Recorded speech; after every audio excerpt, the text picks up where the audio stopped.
You never feel happy.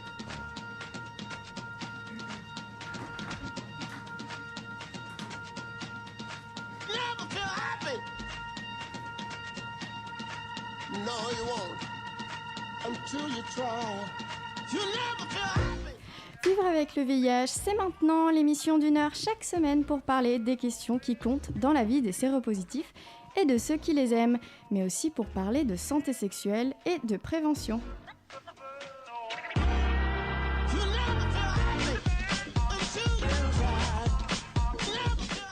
Au micro, vous l'aurez remarqué, ce n'est pas Christina, je me présente Valentine, je suis ravie d'animer l'émission pendant quelques mois en attendant le retour de notre chère Christina.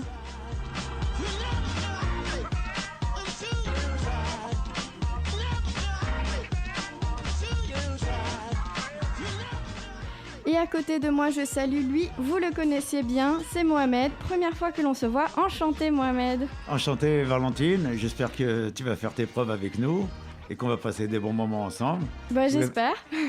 C'est gentil, je voulais passer un grand bonjour à toutes les auditrices et les auditeurs, comme ça fait assez longtemps avec le confinement et toutes les choses qui se sont passées. Oui. Et j'espère que vous allez être enchantés de notre écoute et que ça va bien se passer.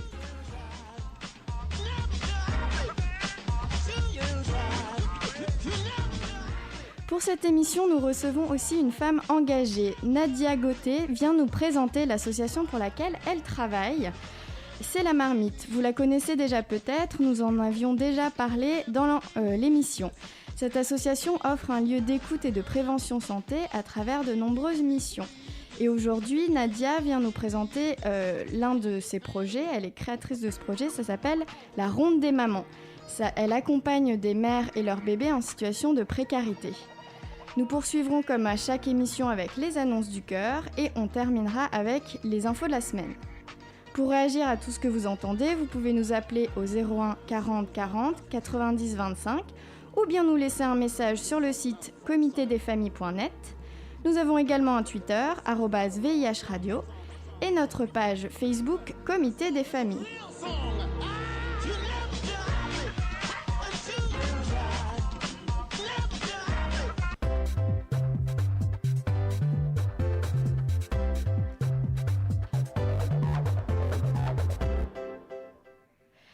Tendre la main à des mères qui n'ont presque rien, c'est la mission que s'est donnée l'association La Marmite en lançant son projet La Ronde des mamans.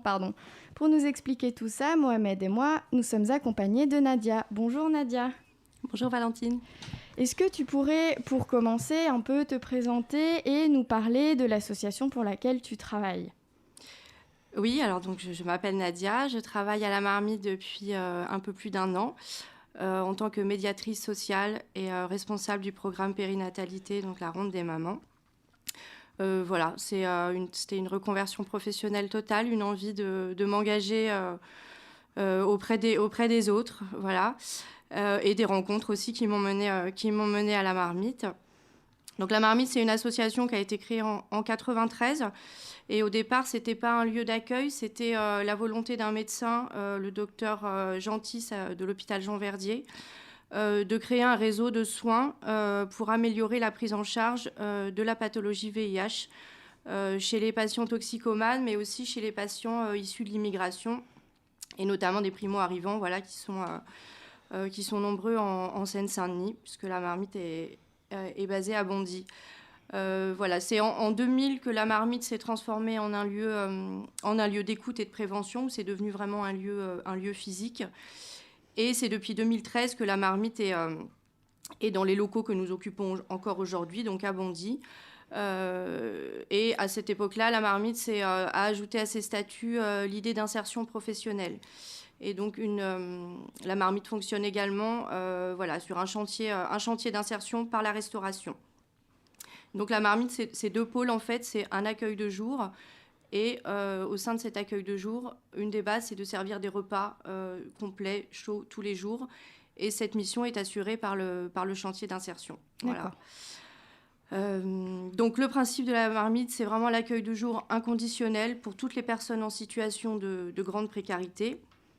On a une équipe pluridisciplinaire qui est constituée d'agents d'accueil et d'animation, de médiateurs santé et sociaux, d'une juriste, d'une psychologue et donc des agents de restauration. L'idée, c'est donc l'accès aux services de première nécessité, restauration, douche, laverie, domiciliation. Et avec l'équipe de médiateurs, les personnes accèdent à l'ouverture de leurs droits à la couverture santé, un accompagnement dans leur démarche administrative. Et l'idée, c'est un accueil de jour inconditionnel, mais une médiation qui est principalement destinée aux personnes en dehors du droit commun, donc les personnes sans papier et les personnes sans abri. Voilà, c'est vraiment notre public cible.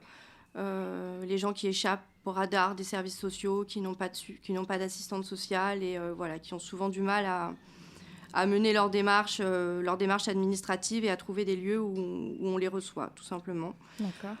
Voilà, et donc ça passe par une médiation individuelle, mais également par des médiations collectives. Et les 2 axes principaux, c'est un programme santé et prévention, avec des séances d'information, de prévention, des séances de soins où on fait venir des intervenants, des professionnels, des intervenants extérieurs. Alors autour du VIH, beaucoup, autour du diabète, du Covid, bien sûr, de la santé bucco-dentaire, de la santé sexuelle, autour de l'addiction également, la nutrition, l'endométriose. On essaye de parler d'un maximum de sujets. Et l'idée de cette médiation, c'est vraiment de mettre en lien un public éloigné du système de soins pour X raisons, mais également de faire connaître aux professionnels du secteur la population qu'on suit. C'est vraiment de faire communiquer ces 2 populations qui peuvent être assez éloignées. Et donc, le second programme, celui dont je m'occupe plus particulièrement, la Ronde des mamans, le programme périnatalité qui a été créé en 2016 devant un constat, c'est que beaucoup de mamans en précarité en Seine-Saint-Denis et sur la zone de Bondy, beaucoup de personnes migrantes, primo-arrivantes. Et l'idée donc c'est de leur proposer un soutien matériel tout d'abord avec des dons de coucher-lait réguliers sur plusieurs mois. Et puis un soutien dans leur parentalité. Il faut savoir que les mamans qui viennent à la marmite sont, comme je le disais, beaucoup de migrantes primo-arrivantes qui ont quasiment toutes vécu des traumatismes au cours de leur parcours, soit dans leur pays d'origine, soit au cours de leur parcours migratoire, soit souvent les 2. C'est également une chose qui m'a frappée, moi, dans les premiers mois à la marmite, c'est des mamans qui ont une logistique quotidienne extrêmement complexe. Parce qu'elles sont hébergées à un endroit, domiciliées à un autre, il faut aller chercher les colis alimentaires par-ci, les enfants sont scolarisés ailleurs. Elles ont une organisation extrêmement complexe qui rend pas forcément facile le fait de s'occuper d'un bébé. Il n'y a pas de mode de garde. C'est des familles qui sont hébergées dans des chambres d'hôtel, donc souvent toute la famille dans la même pièce. Et donc les objectifs de ce programme, au-delà du soutien matériel, c'est de permettre à ces mamans d'accéder à une prévention santé pour elles et également pour leur bébé après l'accouchement, toujours par l'intervention de professionnels et d'intervenants extérieurs. C'est renforcer le lien mère-enfant en tenant compte de la situation particulière de ces familles. C'est le fait de lutter contre l'isolement et également de proposer un suivi thérapeutique dans la parentalité pour les situations les plus complexes qu'on pourrait rencontrer. Et tout ça se fait avec nos partenaires. On travaille avec de nombreux partenaires. Le soutien, le suivi thérapeutique post-accouchement dont je parlais, c'est une association qui s'appelle l'AOFA, qui est basée à Pantin, qui est une association de soutien psychologique avec une orientation ethno-psychanalytique. Et donc, notre contact là-bas, c'est le docteur Claude Aiguillon, qui est gynécologue et qui vient animer des groupes d'échange à la marmite autour de la grossesse et de la période post-accouchement. Et elle fait le lien avec cette autre association si besoin. Voilà. Et ça m'est arrivé, moi, d'accompagner des mamans lors des séances de psychanalyse, au moins sur les débuts, pour vraiment faire le lien entre les 2. Il y a également Cécile Sarafis, qui est conseillère conjugale au planning familial de Jean Verdier, qui intervient régulièrement, qui anime des groupes d'échange sur la santé sexuelle, la contraception. On a Karine Jean, qui est médiatrice culturelle et intervenante au CARUD, qui anime des séances d'expression corporelle, où là, l'idée, c'est de passer un moment de détente avec son bébé autour de la danse, du massage, de la méditation, la relaxation. Il y a Thierry Fauveau, travailleur social au CARUD, qui intervient également régulièrement sur la prévention de l'addiction aux écrans, qui est un sujet qui concerne tous les parents et auquel on peut être d'autant plus confronté qu'encore une fois, quand il n'y a pas de système, quand il n'y a pas de mode de garde, quand on vit dans un logement exigu. C'est vrai ça, c'est quelque chose qu'on avait lancé quand je vois des enfants de 1 an, 10 mois dans la poussette, scotchés sur le portable, je me dis que il y a des choses à faire, au moins dans l'information des risques. Et l'éducation aussi, la pédagogie. Ouais.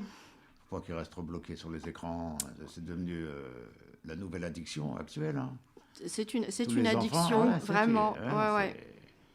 Tous les enfants, ils sont scotchés dessus. Et puis les parents ont des problèmes à les freiner. Oui. C'est un réel problème d'actualité, quoi. Même si en ce moment on cherche des moyens pour essayer de restreindre, de diminuer un peu les horaires et d'essayer de bloquer un peu les portables. Mais c'est pas évident parce que l'enfant il fait un peu ce qu'il veut derrière. Même avec la confiscation, ça pose des problèmes. Même si les parents le confisquent, ils trouvent toujours un moyen pour détourner. C'est difficile. C'est difficile. Ils jouent très tard la nuit. Il y en a qui restent très tard la nuit. C'est pour ça que ça pose des problèmes au niveau de l'équilibre et de la santé et de l'éducation. Il arrive à l'école, il est un peu fatigué, il n'a pas déjeuné. C'est pas pareil. Hein. Non, c'est difficile. Et moi, quand je reçois les mamans en médiation à la marmite, c'est vrai que quand l'enfant est agité, qu'on a un peu du mal à parler, elles sont tentées de tendre le portable pour que l'enfant soit calme. Et ce que je peux comprendre, je suis maman moi-même, et c'est quelque chose qui est tentant et que j'ai moi-même fait parfois, il faut bien le dire. Mais c'est quelque chose qu'on rappelle régulièrement. Moi, j'essaye d'avoir toujours des feuilles, des feutres, un livre, pour essayer d'occuper l'enfant autrement. Mais c'est vrai que c'est un vrai problème, l'addiction aux écrans. Donc ça fait partie des sujets qu'on aborde. La santé d'une manière générale. Et l'idée de la ronde des mamans, c'est vraiment d'accompagner ces femmes sur 3-4 mois. Alors, en général, elles viennent à nous pour les dons de coucher-lait. Mais l'idée, c'est de les capter par là et de les accompagner, de leur faire rencontrer, encore une fois, des intervenants, de leur permettre de s'exprimer, qu'elles aient des temps pour elles, des temps de parole, des temps de détente. Et une relation privilégiée, on va dire, avec la médiatrice que je suis à ce moment-là sur ces premiers mois de post-accouchement pour ces mamans. Voilà. Du coup, comment ça se passe concrètement ? Est-ce que vous essayez de parler un peu avec elles et de comprendre un peu les besoins, ou elle a accès à l'ensemble de ce que vous proposez à travers le projet ? Non, l'idée, c'est de cibler les besoins. Alors, si elles sont volontaires, entre guillemets, pour participer à tout, elles sont les bienvenues, bien sûr, à tous les ateliers qu'on propose.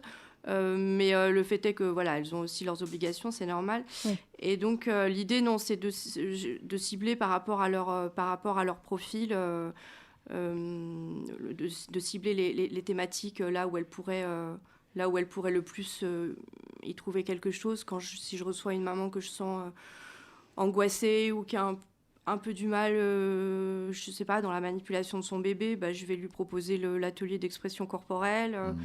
Quand il y a des enfants un peu plus grands et qu'on peut déjà être confronté à ces histoires de portable, je vais aller vers ça. J'essaye de cibler par rapport au profil. Et l'idée, c'est un peu un contrat en fait qu'on passe avec elles au moment où on les intègre dans ce programme. C'est il y a le soutien logistique, mais l'idée, c'est vraiment d'intégrer quelque chose de global et de pas venir uniquement chercher les couches et le lait, parce que même si c'est on peut comprendre que ce soit le plus important, mais l'idée, c'est un accompagnement global et le plus ciblé possible, ouais.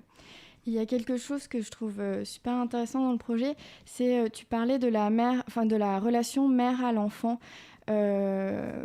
Pourquoi c'est important de leur proposer des moments où elles sont avec leur enfant, qu'elles puissent travailler la relation? Pourquoi c'est important? Alors, ça l'est pas pour toutes, mais en fait, elles ont à la fois une relation souvent très forte avec leur enfant, parce qu'il y a, comme je disais, il y a pas de système de garde. C'est pas comme on peut l'imaginer, nous, assez fréquemment ici. Au bout de 4-5 mois, l'enfant va à la crèche ou est confié à une nounou. C'est pas du tout le cas.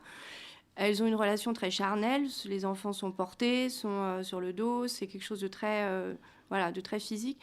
Et en même temps, il y a une sorte de dépendance, un peu dans les deux sens.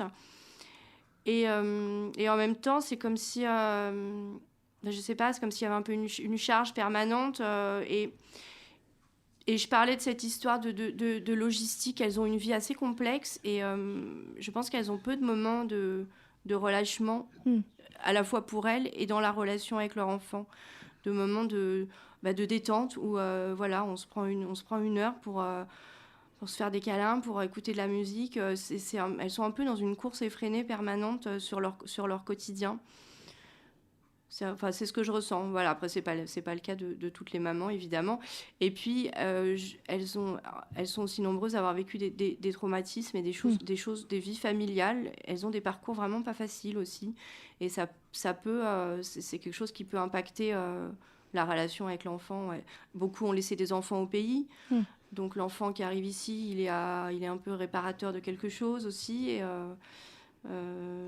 voilà. Je trouve ça vraiment, vraiment intéressant. Tu parlais aussi du volet un peu plus santé sexuelle. Est-ce qu'il y a aussi une prévention vis-à-vis des IST? Parce que comme tu disais, à la Marmite en général, vous recevez beaucoup de personnes qui sont éloignées du système de santé. Est-ce que c'est le cas aussi pour ces mamans et comment vous intervenez concrètement avec elles sur ces volets-là? Alors, c'est le cas. Souvent, quand même, la grossesse et l'entrée dans les soins, justement. Mais moi, quand on reçoit les personnes en général à la Marmite, une personne qui arrive à la Marmite pour la première fois, ça fait partie des questions qu'on pose en médiation. C'est depuis combien de temps vous n'avez pas vu un médecin ? Et la plupart du temps, ça fait un certain temps. Et dans ces cas-là, même s'il n'y a pas d'ouverture de droit et tout, on va essayer d'orienter le plus rapidement possible pour faire un bilan, un premier bilan. La santé sexuelle des femmes, ça va passer d'abord par leur parler de contraception, de grossesse désirée ou non désirée, de leur parler un peu de ce qu'elles projettent en termes de nombre d'enfants. Ça va être aussi de leur rappeler leurs droits, y compris dans le couple. Oui. Du fait que une grossesse, on la veut ou on la veut pas, mais que c'est pas qu'elles sont en droit de se positionner par rapport à leur conjoint. Ça passe par du dialogue, par des questions, et puis après par l'invitation aux ateliers dont je parlais, à la prévention, aux tests, le simple fait d'en parler, d'ouvrir le dialogue, souvent ça suffit à appeler pas mal de choses. Et du coup, est-ce que vous suivez aussi des femmes séropositives et comment vous les accompagnez, notamment par rapport à l'allaitement ? Oui, alors on en suit effectivement. Et alors déjà, elles sont prioritaires dans le fait d'accéder au programme parce qu'effectivement, elles ne peuvent pas allaiter.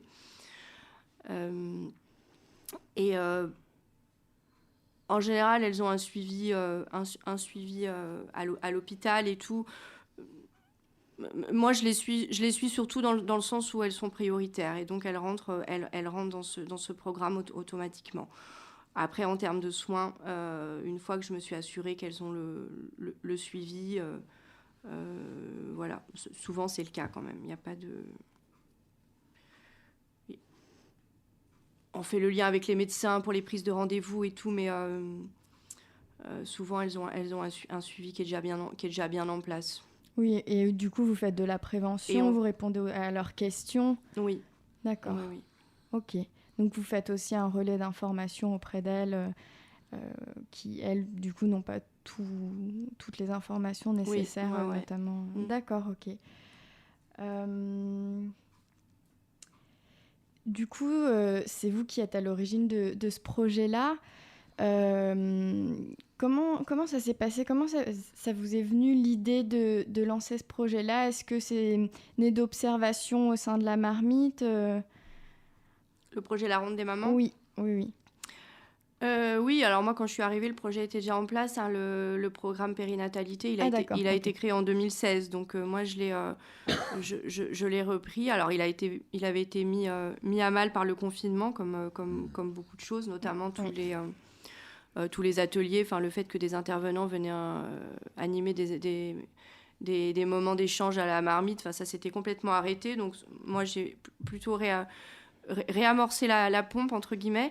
Et après, sur les thématiques, oui, j'ai introduit, moi, des nouvelles thématiques en observant le public. Une chose dont je me rends compte que je n'ai pas parlé, c'est des groupes d'échange sur l'excision. Ah oui.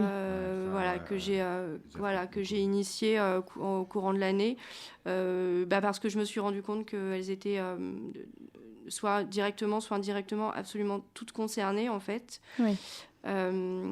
Et voilà, à chaque fois qu'on avait des moments, par exemple avec Madame Sarafi, dès qu'on parlait de santé sexuelle, de rapports sexuels, d'IST, de vie conjugale aussi, c'était quelque chose qui revenait tout le temps dans les discussions. Donc on a fait intervenir le mouvement du nid sur le sujet.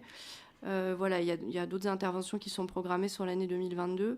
Donc oui, ça parle sur les thématiques, ça part de constats de constat de ce qu'on voit. Et le fait de faire venir Karine Jean sur l'expression corporelle, ça m'est venu parce qu'une fois, ça s'était fait un peu de manière informelle, un moment de danse et de chant. Et en fait, je me suis dit que oui, on était un lieu de prévention de santé, un lieu d'accueil social, d'accompagnement social, et que c'est notre cœur de métier, bien sûr, et c'est notre essence même.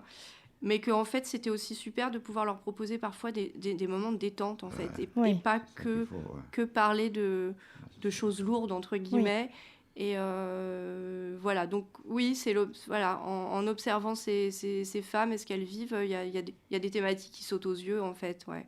Est-ce que vous avez un nombre, je vais te demander, est-ce que vous avez un nombre assez grand de femmes isolées ou monoparentales dans l'association, quoi, c'est quand même assez, le quantum, il est assez lourd De femmes isolées, oui, on en a, c'est pas la majorité, en fait. Ouais. Elles sont en couple.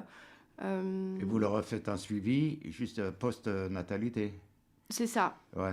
D'accord. Ah, vous avez un suivi jusqu'à peu près jusqu'aux 9 mois de l'enfant. 9 mois, et après, après ça tourne, il y en a d'autres qui viennent. C'est ça, voilà. Et sous toute nationalité confondue? Ah, il y a... C'est ça, je sens, parce que moi, comme je suis originaire de la Seine-Saint-Denis, je sais qu'il y a un manque cruel de place à ce niveau-là, comme c'est le département le plus saturé au niveau de femmes monoparentales et isolées. Et il n'y a que Ambroise Paré et Jean Verdier qui faisaient ça un peu, une halte repos, quoi, même si c'est d'urgence, pour que les femmes prennent un second souffle et qu'elles puissent après entrevoir. C'est selon, comme tu dis, mais je crois que c'est plus pour les démarches administratives en général que ça met le pied à l'étrier. Oui. Et ensuite, l'espace loisirs et culture, et autres, et avec accompagnement, bien sûr, accompagnement suivi médical. Après, c'est bien que, comme tu dis, il faut de temps en temps les occuper avec des loisirs, des espaces un peu culturels, pour leur faire, comme tu dis, changer les idées. Ouais, parce que la Seine-Saint-Denis, c'est vraiment, c'est délicat, ce département. Il est vraiment pris par des problèmes lourds. Hein. Alors, et nous, notre public cible, entre guillemets, comme je disais, l'accueil de jour est inconditionnel, tout le monde peut y venir. Mais notre public cible, c'est les personnes en dehors du droit commun, donc les personnes sans papier et les personnes sans abri. Déjà, voilà. C'est bien. Déjà, vous allez avoir un public assez lourd, je pense. Hein, déjà, rien que ça. Ça fait du monde, déjà, malheureusement. Plus après, les autres filles monoparentales, femmes divorcés ou autres, ça fait quand même pas mal. Hein. Mais c'est bien, c'est louable, quoi, ce que tu fais. En plus, je connais bien le docteur Gentil. Tout au début, j'étais suivi par lui. Je trouvais que c'était un bon professeur. Et donc, c'est bien qu'il y ait des trucs comme ça, des structures comme ça, surtout en Seine-Saint-Denis. C'est ça, parce que ça manque en Seine-Saint-Denis, ça, tu vois, Oui, une aide, un besoins, repère. ouais. Hein, il y a beaucoup par rapport à d'autres départements, quoi. Même si en province, ça fait assez loin, mais les gens, ils y vont quand même. Mais à la Seine-Saint-Denis, c'est la population qui est trop la précarité. Il y a une concentration, en fait. Voilà, Ouais. de Concentration précarité de qui besoins, fait que ça ouais. déborde, quoi, tu vois. Mais c'est bien, c'est louable ce que tu fais. Comme ils font un peu dans le comité, eux aussi, ils font pour les enfants, ils offrent tout à Noël, un landau, des trucs, tu vois. Oui, le Noël des enfants. Ouais, voilà, ouais, c'est bien, c'est gentil ça, pour aider la mère, tu vois, le landau, les premières layettes, tu vois, jusqu'à 0-3 ans, puis après, bon, bah, en fonction, elles se débrouillent. Mais c'est déjà un bon point d'ancrage, quoi.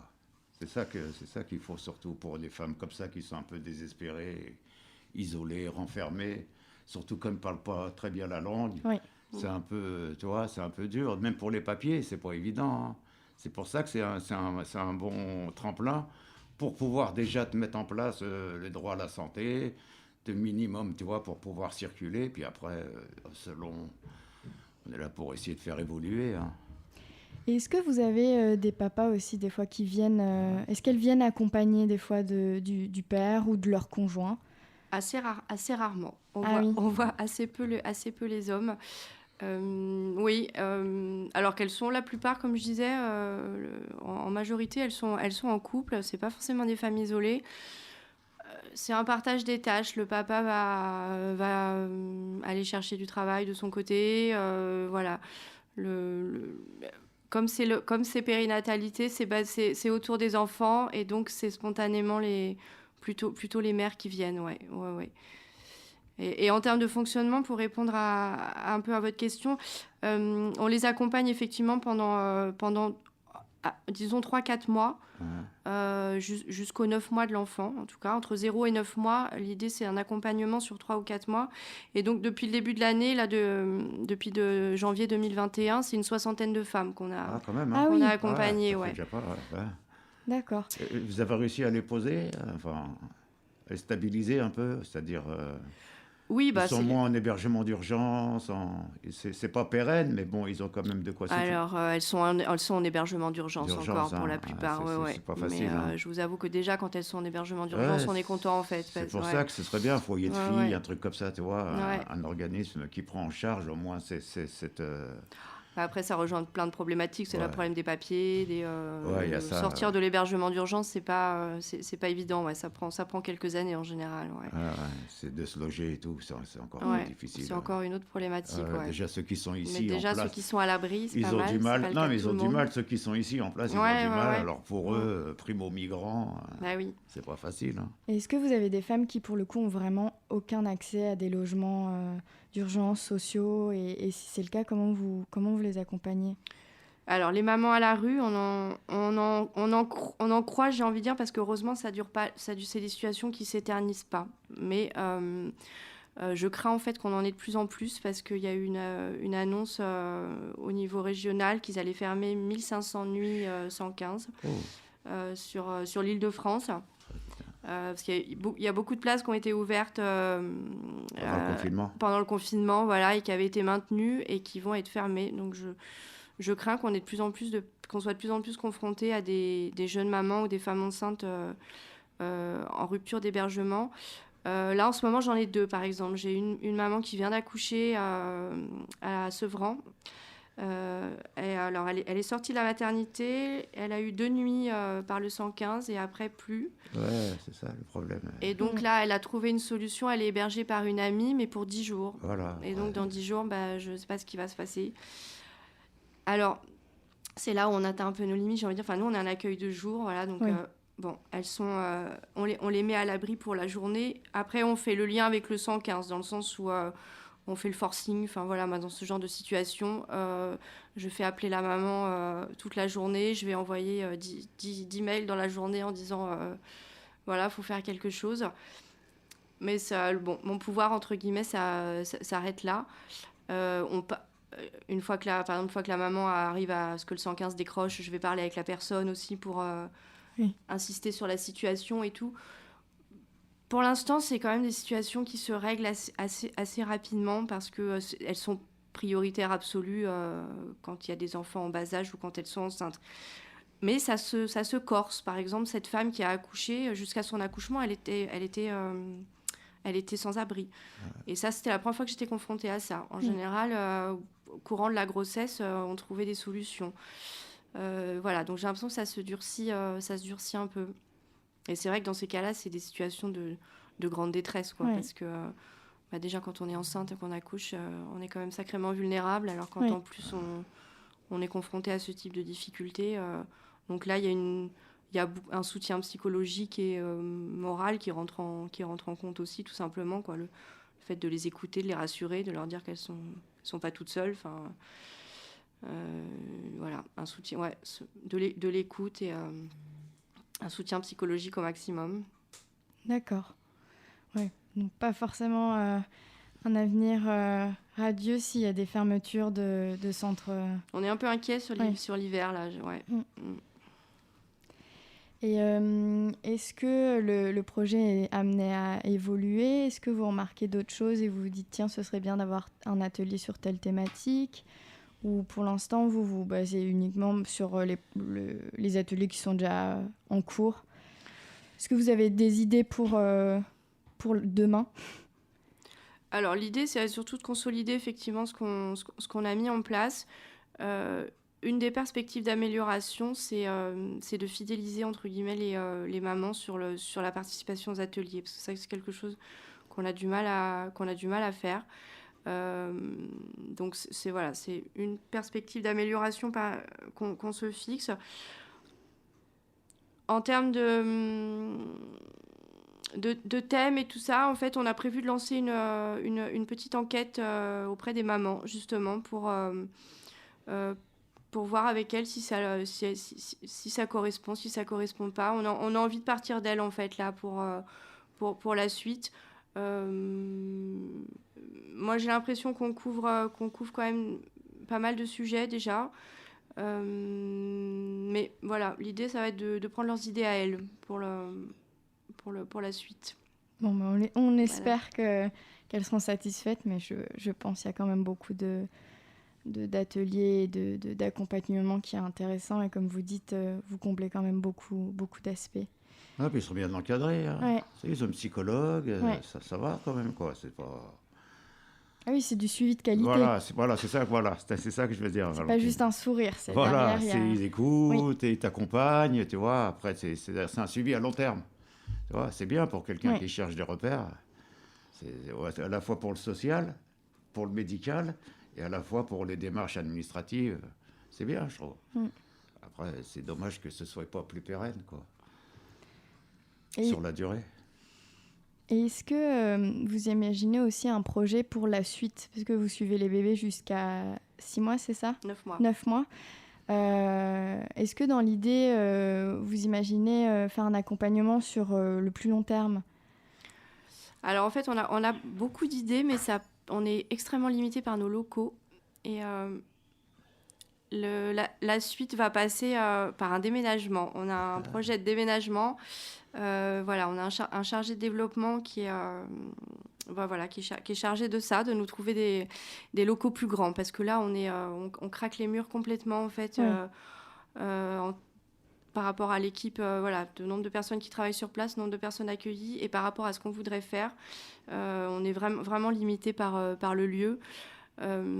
Parce que des idées, on en a plein. Moi, ce que j'aimerais, par exemple, c'est que quand il y a des groupes d'échange pour les mamans, j'aimerais qu'on puisse avoir un endroit où les enfants sont gardés pendant ce temps-là, qu'elles puissent vraiment profiter de ce moment-là pour elles. Ça donnerait, je pense, des choses quand même plus qualitatives, que ce soit pour les enfants, pour les mamans. On a des idées de monter une pièce de théâtre, super. D'imaginer des moments de musique. On fourmit pas mal d'idées, mais c'est vrai qu'on est on est à l'étroit. Voilà, on va dire ça comme ça. Espérons que vous allez vous agrandir. Mais c'est prévu, voilà. Et c'est toujours sur Bondy ? Alors, sur Bondy ou Éventuellement. sur les environs. Et Voilà. ça va rester sur le 93. Oui, quoi. oui, ce sera sur le secteur Ah, Bondy, si vous arrivez à vous Bobigny. agrandir, après, c'est que la structure elle commence à s'étoffer. Je pense que, comme c'est d'utilité publique, ça va suivre normalement. Je pense, hein. J'espère. On Ouais. l'espère aussi, on le souhaite de tout cœur. C'est bien, Nadia. Bon, bah, je te remercie, Nadia, d'être venue nous présenter le projet et la marmite plus globalement. On va passer à une petite pause musicale, si vous le voulez bien.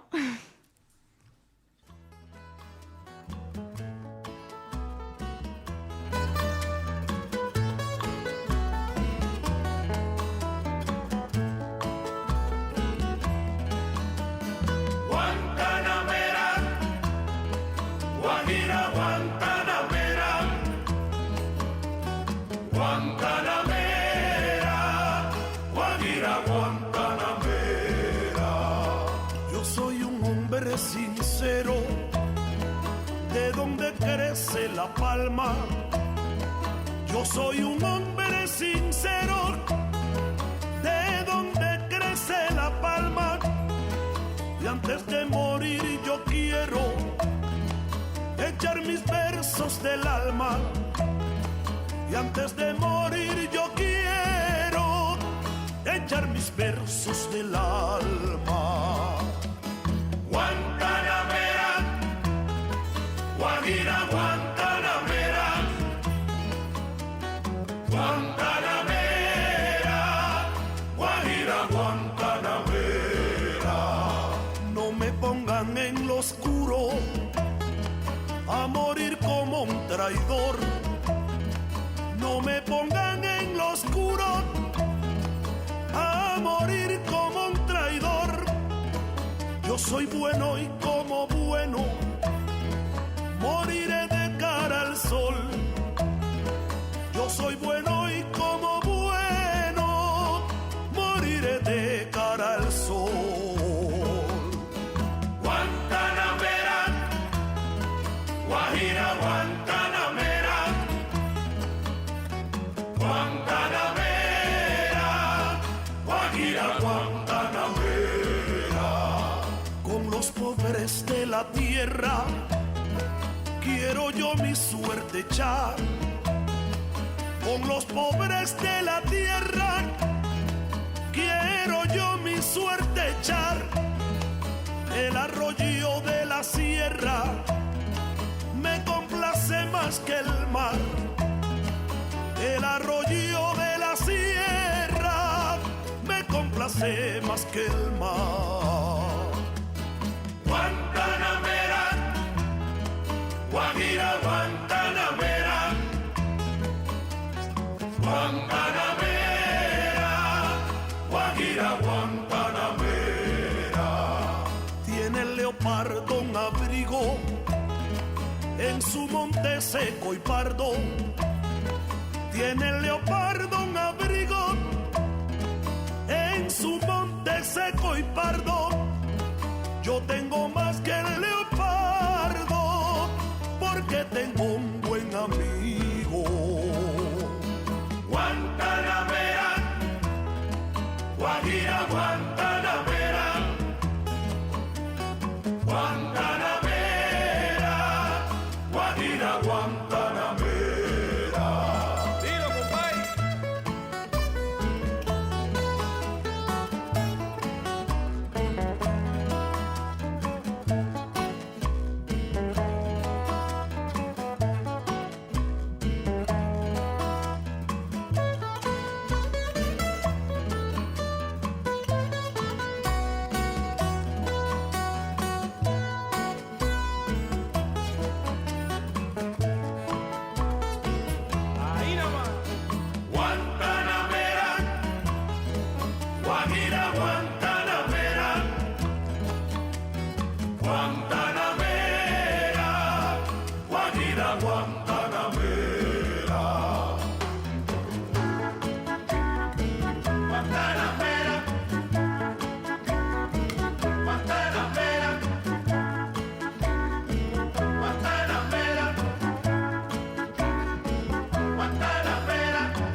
vivre avec le VIH, vous êtes en direct avec nous.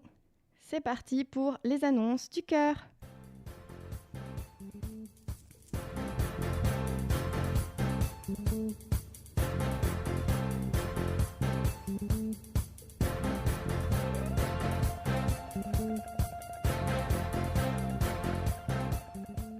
Place maintenant, donc je le disais, aux annonces du cœur. Je le rappelle, pour publier un message, rendez-vous sur notre site comitédesfamilles.net à la rubrique annonces.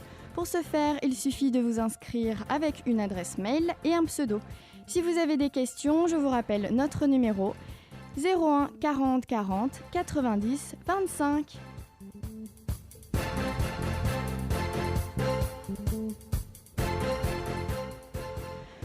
Bonsoir, jeune Africain résident en France, âgé de 37 ans. Je souhaite par le biais de ce site faire une rencontre avec une femme qui veut sortir de la solitude comme moi.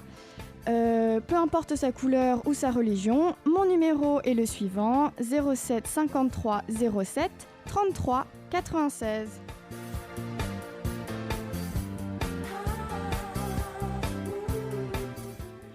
Bonjour ou bonsoir, vu l'heure où vous ouvrez mon message. 32 ans, j'ai peur, je suis perdue, la solitude me combat. J'aimerais trouver une moitié et faire mon premier enfant pour retrouver confiance en moi. Merci et bonne soirée.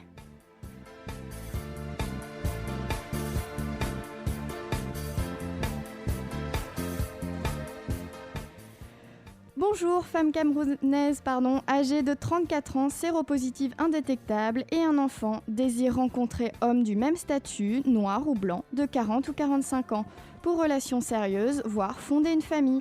Me laisser un message à l'adresse suivante, natiyangui@yahoo.com.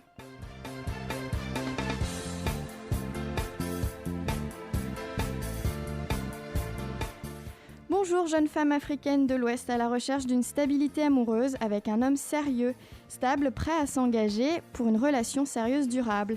J'ai 50 ans pile et je crois encore à l'amour, mais surtout à mon homme. Une petite précision, loin de moi l'idée d'être discriminatoire, mais je préfère les hommes de ma tranche d'âge. Ceci dit, 50 ans, voire plus. Guinéen de préférence, qu'il soit en Guinée ou ailleurs, ça m'est égal, je peux me déplacer.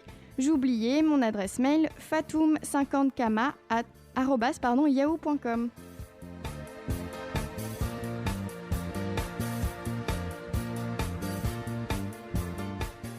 Bonjour, je suis un homme célibataire à la recherche d'une femme pour une relation sérieuse et durable. Voici mon adresse email lisiaka534@gmail.com.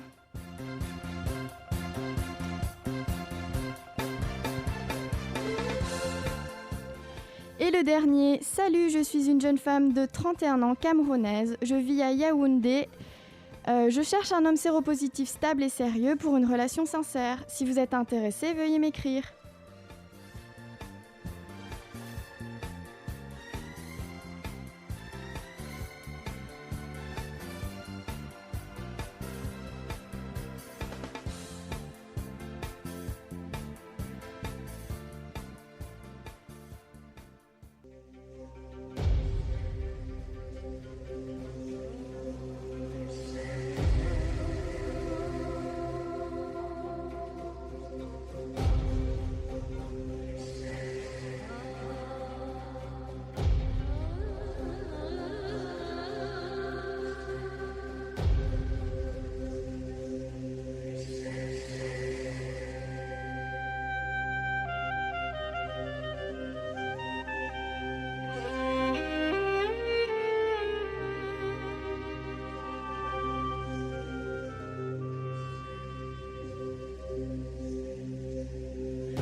Quelles sont les infos de la semaine ? La campagne de rappel de vaccins contre le Covid-19 a débuté en France le 1er septembre. Les personnes les plus vulnérables sont appelées à prendre rendez-vous pour une 3e dose, 6 mois maximum après leur dernière injection pour les vaccins à ARN messager et 4 semaines après l'injection unique du produit Johnson. Mais qu'en est-il des personnes vivant avec le VIH ? Selon les recommandations de Pascal Pugliese, le président de la Société française de lutte contre le sida, les personnes vivant avec le VIH avec une altération immunitaire, c'est-à-dire avec un taux de CD4 inférieur à 200 CD4 par millilitre, mais aussi les personnes âgées de plus de 65 ans ou atteintes de comorbidité, entraînant un risque de développer des formes graves du Covid-19, peuvent bénéficier de cette fameuse 3e dose. Pour les autres hommes et femmes concernés par le VIH, ils pourront recevoir une dose de rappel en même temps que le reste de la population, soit dans quelques mois. À noter également que la vaccination contre le coronavirus peut être associée à la vaccination antigrippale. Les députés ont voté vendredi 22 octobre la généralisation dans toute la France de Au Labo sans ordo. C'est un dispositif qui permet le dépistage gratuit du VIH sans rendez-vous et sans ordonnance en laboratoire. Il était jusqu'à présent expérimenté à Paris et en Provence-Alpes-Côte d'Azur depuis 2 ans. L'entrée en vigueur devrait se faire dès le 1er janvier 2022 dans le cadre du projet de loi de financement de la sécurité sociale. Étendre ce projet à toute la France permettra de faciliter l'accès au dépistage. Actuellement, un test sans ordonnance médicale coûte entre 17 et 25 € en laboratoire. Les TROD, tests rapides d'orientation diagnostique, proposés dans les associations, et les prises de sang sur ordonnance ou réalisées dans les Cégid sont gratuits. Mais ces structures ne sont pas aussi présentes en France que les laboratoires, d'où la nécessité de diversifier les points de dépistage avec Au Labo sans ordo.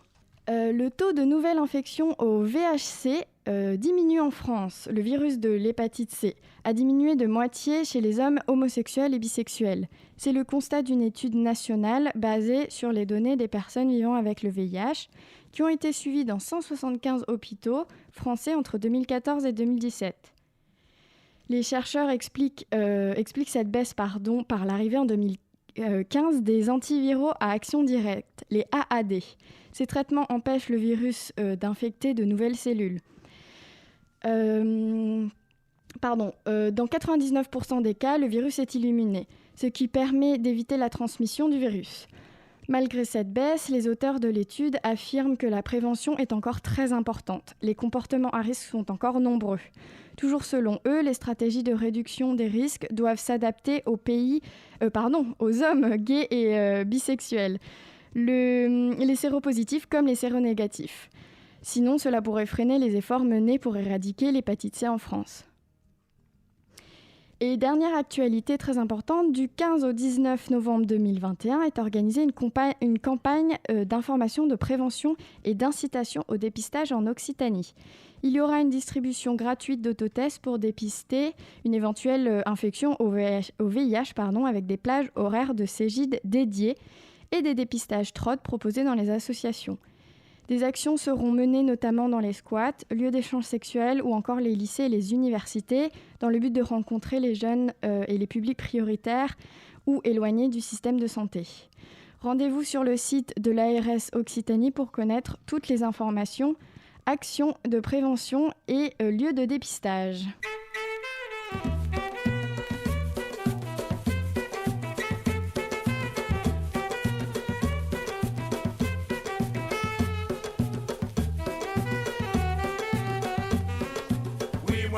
Son belle begin.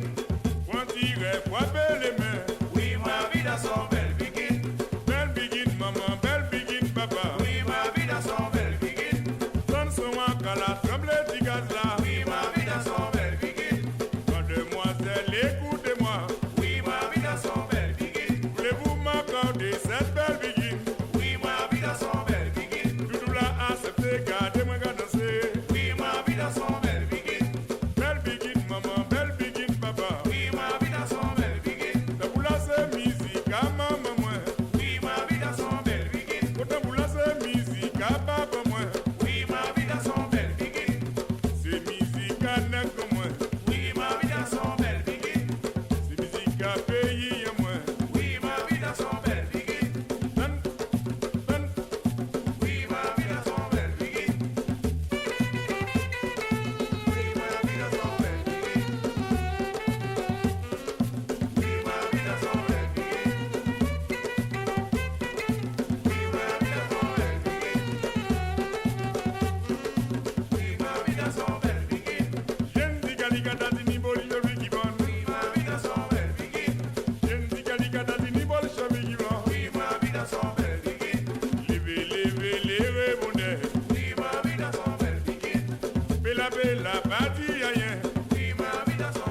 Notre émission touche à sa fin, merci de l'avoir écoutée. Je remercie également nos radios partenaires.